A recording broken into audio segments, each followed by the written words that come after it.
Hey guys, today we're going to use Study Island. We're going to talk about parts of an expression. Last week we had an assignment on Study Island for parts of an expression, and it doesn't seem like we did that great. And so what I thought I would do is, I don't know how, not a whole lot of you actually went through this lesson, so I'm going to talk you through this lesson, and we're going to do a few practice problems together, and then we're going to do another assignment of this because this is really, really important for us to know because there's a lot of vocabulary in this. So an expression starts off expressions. Expressions are made up of mathematical terms such as sum, term, product, factor, quotient, and coefficient. So before we can even get started, we need to define those terms. So let's start with the word sum. What does sum mean? What does it mean? It's the answer to an addition problem. So it's the answer to, and we're just going to put an addition sign there, an addition problem. So I want you to think you're adding. Okay. Let's look for another word that we're familiar with. Product. Think about the word product. Where do we know the word product from? It's the answer to a multiplication problem. Okay? And another one we know is quotient. Where do we know quotient from? That's right. It's the answer to a division problem. That looks like a percent sign, sorry. To a division problem. Okay? Now we have a few other words in here. One of these words we're familiar with, and that's factor. Okay? I want you to think back factor. Remember GCF, greatest common factor? Those are the numbers that we use to multiply together to get a product. So a factor, let's say for example I have 5 times 3 equals 15. 5 and 3 are going to be your factors, the numbers you multiply together. Now, it's the numbers being multiplied, okay? In this situation, we're talking about expressions, factors. We could see something like this where the distributive property was used. And let's say we have 5 times 3 plus n, okay? We don't know what n is our variable. So the factor here, we know that since there's a parentheses right here, and there's a number next to the parentheses, that means multiplication. So the factor here is going to be 5, okay? So now we have 2 words left. We have term and we have coefficient. So the word term, okay? Terms are the chunks of an expression. Okay, they're the chunks. So, and they're separated by your operation sign. So they're separated by add, subtract, multiply, divide. So if I had 1 plus 2 times 3 minus 4, okay, your terms here would be 1, 2, 3, 4. Your terms can also have variables attached to them. Okay? This whole thing right here would be terms. Everything, chunks of the expression separated by operation signs. Okay? Our last word that we have is coefficient. The key word here is co. That means there's more than one, okay?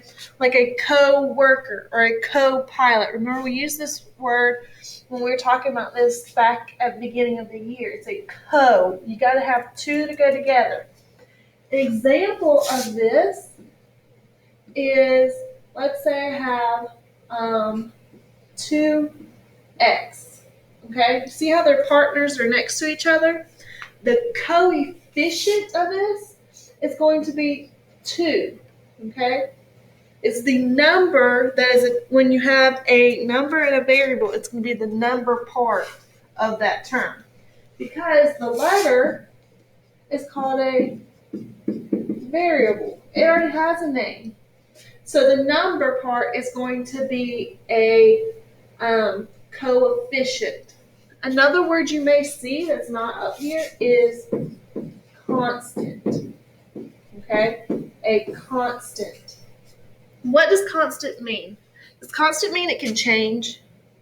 No, constant means it has to stay the same. It cannot change. So we know, let's say I have 7 plus 5x. Okay? What's not going to change here?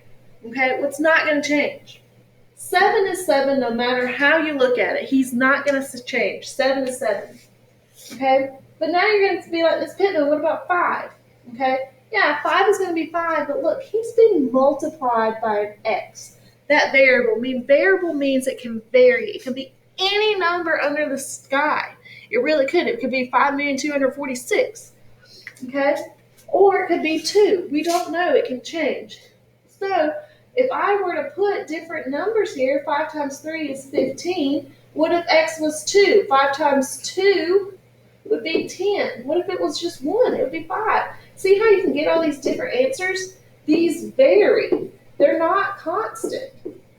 Okay? They're not. So they're not constant. This 7 here, though, there's nothing else attached to him. So he's always going to be 7. So he's going to be constant. So if you have a number out there all by itself, he's going to be also a constant. Okay? He could be a term but he's also going to be a constant. All right?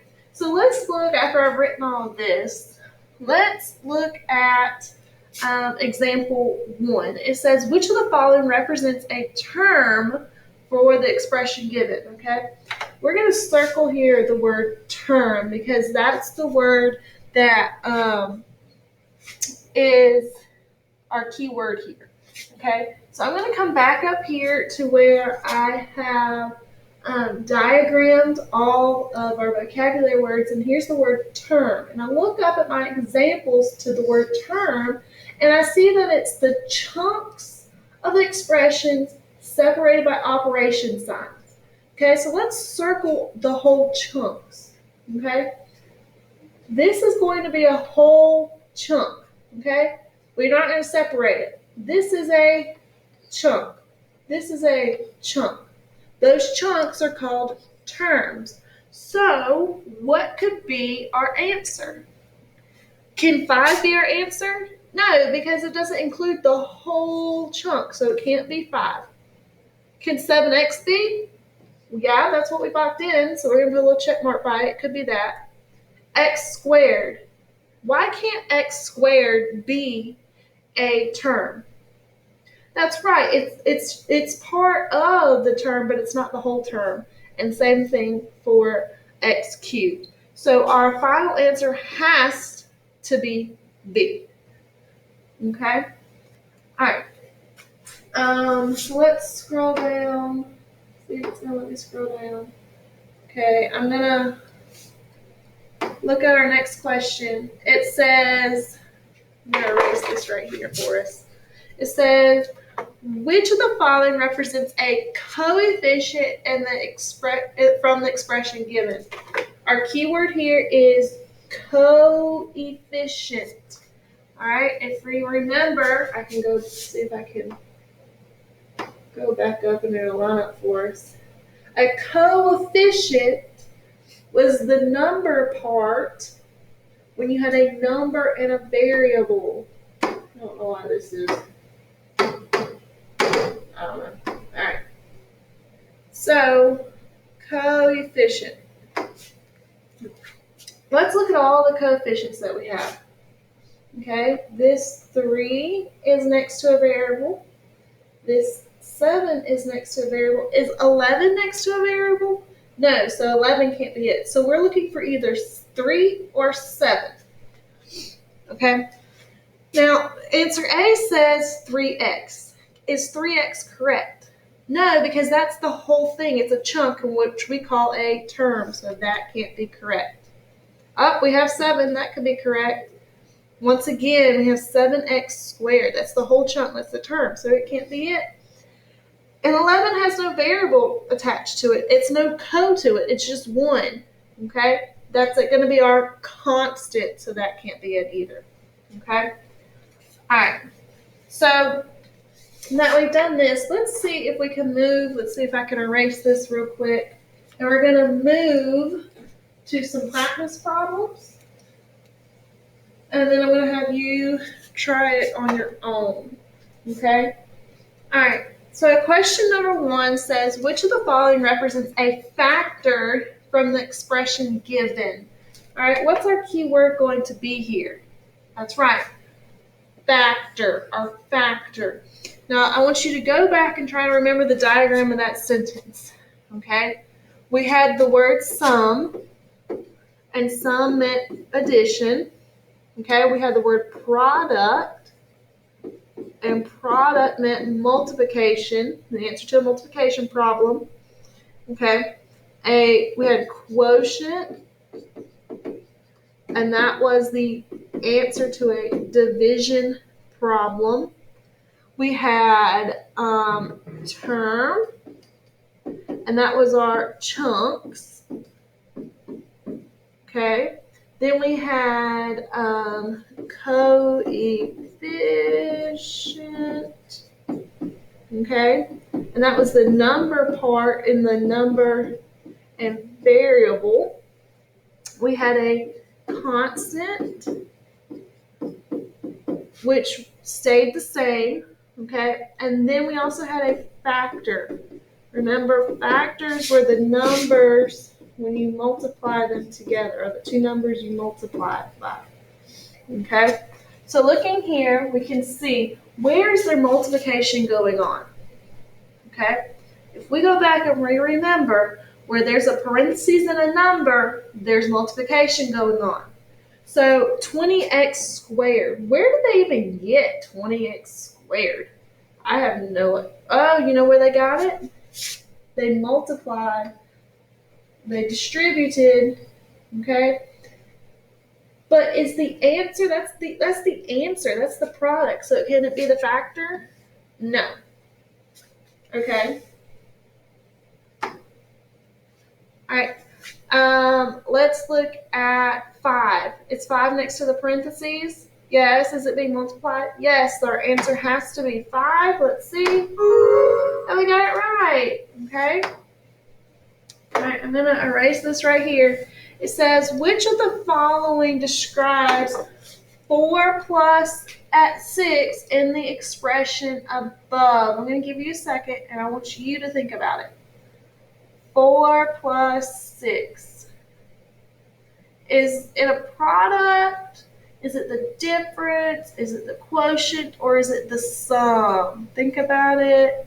That's right, we're adding, so it's going to be the sum. All right, last one we're going to do together.